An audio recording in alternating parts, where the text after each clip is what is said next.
A new twist to the 2G scam. Supreme Court pulls up the CBI chief, asking him to recuse himself from the investigations. Ranjit Sinha's meetings with brokers of the accused, who his own agency was investigating, has embarrassed the CBI. So the question remains, will the government sack the CBI director who has tarnished the image of India's leading investigating agency? In September, the nation was jolted when alleged diary entries from the CBI chief's residence were revealed. Times now tracked down the alleged 2G visitors and exposed shocking details of how some accused were regulars at 2 Janpat. As a family friend, I know him from 2 decades, and as a personal friend, I met him for a few times. So there is no reason for anybody to think any other manner in this case.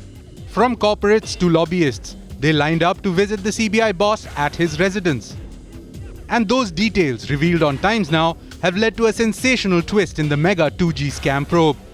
Perhaps no greater embarrassment for the director of a premier investigating agency as the CBI to have invoked such comments from the top court. The Supreme Court restraining itself from passing a detailed order because it clearly stated that it does not wish for the agency to attract more taint. In this backdrop, the CBI director's continuing position as the director becomes increasingly untenable. In this report, which he read out from and referred to in the course of his submissions, he had made it clear that yes, there is indeed a clear-cut case to the effect that the CBI director had interfered. I said that please indict me if I am wrong and please punish me if I am wrong.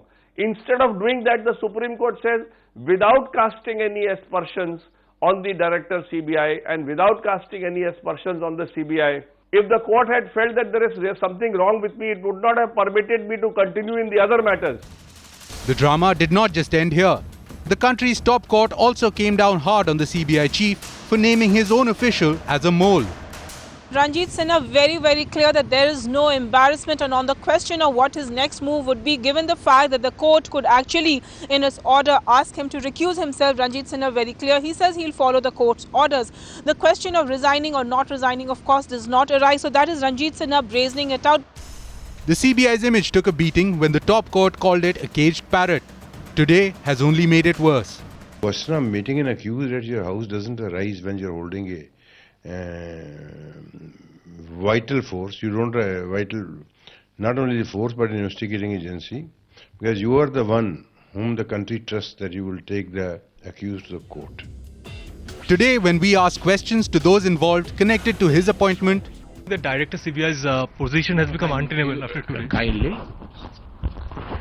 But sir, it's believed that You go and stop it. Yeah. Okay. You stop it. No, stop. Even as the CBI chief digs his heels in, saying there's no embarrassment, he's drawing all-round flack even from his own community. But with the Supreme Court's observations, what's becoming clear is there's a need for a surgical overhaul of the federal agency to rid it of corruption and political interference that's become the bane of the CBI.